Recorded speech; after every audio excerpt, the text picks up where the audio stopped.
more conscious of your divinity, just conscious of your divinity, that you have the power to negotiate the presence of this energy to do incredible things for yourself. But there are three things you have to do. The first is you have to have what I call recognition of this force. And recognition of this force is nothing more than simply saying to yourself, I am open to the idea that there is a force that is greater than I am, to which I am always connected, that is everywhere at once, and no place that it is not. And I would like to just say that it is available to me. You don't have to have proof of it. You don't have to have anybody confirm it. It is just simply an awareness that it exists. See, once you recognize that this force that opens the flowers, that keeps the planet in alignment, that grows your fingernails every night and beats your heart, independent of your opinion about it. You go to sleep at night, you look at your fingernails the next morning, they're longer than they were the night before, and you're sound asleep. Not only that, but whatever force it was that grew yours, grew the person next to you and grew the people across the oceans as well. There's a force that's growing everybody's fingernails, whether they like it or not, and growing their hair, well, most of them, and beating their hearts and circulating their food and opening the flowers and turning, acorns into oak trees and turning embryos into human beings. There's a force. There's something. I can't see it. I don't know what it is. I recognize it. If you recognize it and that there's no place that it's not, the beauty of that is that it's also then in everything that you would like to attract into your life. And here you've just taken one step towards diminishing the role of the ego in your life. If you can recognize that there is a power in the universe that is that is part of you, if there's no place that it is not, then it has to be in you.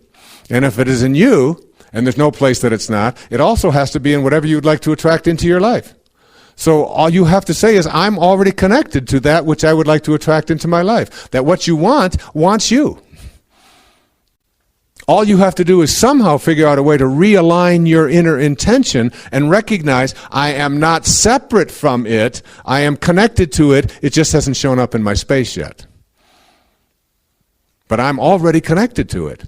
That's a very powerful insight. That's why people at higher levels of consciousness can manifest, because there's no delay between what they put in their attention on and having it show up. That's why the gift of fish and loaves is the ability to see hungry people and to think food, and it shows up. And even the least among you can do all that I have done. It's all within you to be able to do that.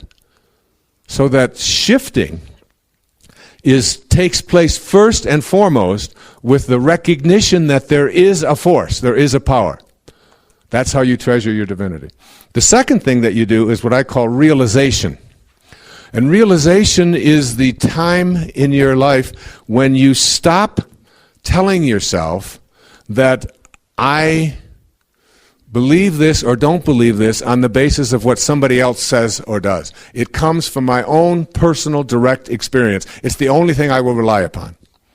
I will not rely upon the written word. I will not rely upon the spoken word. I will not rely upon someone else out there telling me that this is what God is or how it works. I will rely upon the realization of it through my own direct conscious experience.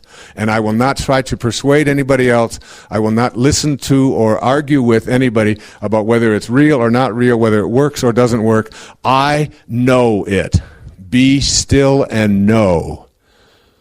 And you have that knowing, and the realization is there, and you trust in that realization. I trust in my own experience. I've had it.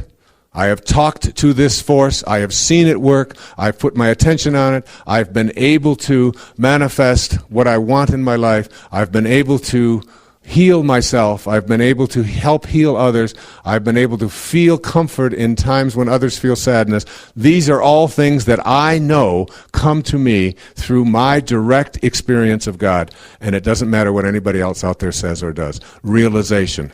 I now realize it and trust in that. That's the second step. And the third I call reverence. And reverence is where you begin to have a daily commune with this power, with this force. That you are not only aware of it, but you are communing quietly with it. You're communing quietly with it.